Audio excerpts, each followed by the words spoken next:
I've always wanted to play professional athletes on so many levels. I think that they're interesting people. They have their careers are short for the most part. They have great acclaim while they're doing it, and then they're kind of left alone. And it's an extremely physical sport, particularly football players. I thought that there was like a lot there to mine. And one of the things would be, how do you feel like what happens when you're at the top and everybody wants to be you and then you're nothing? And I think for Tony, he's just in a place, he's in the dregs, he's got this massive addiction. He's got no family left. And I think he's closer to the end of the rope than most people. And I thought that was an interesting sort of world to be in emotionally.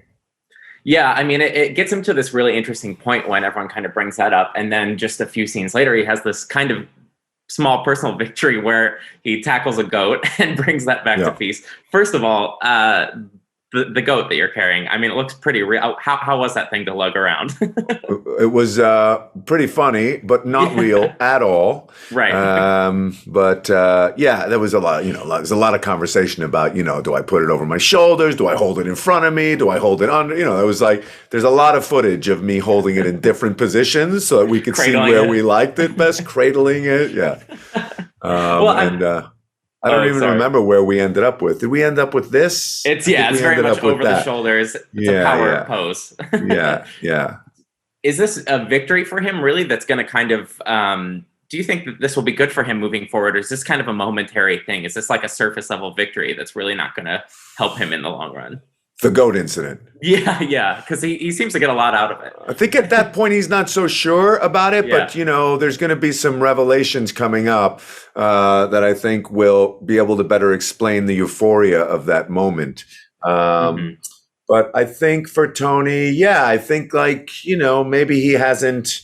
I don't think he's been in a competitive situation in a long time. I think Tony has spent a lot of time shutting people out, so I think that is a victory for him. And I think that will go probably a long way towards his healing if he can see it all the way through. It's another interesting facet of this guy's personality is like he volunteered to go there and he spends most of his time trying to get out, trying to make up excuses to leave.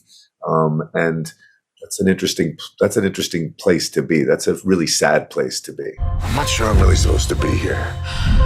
Some doors are meant to stay closed. Have you met her?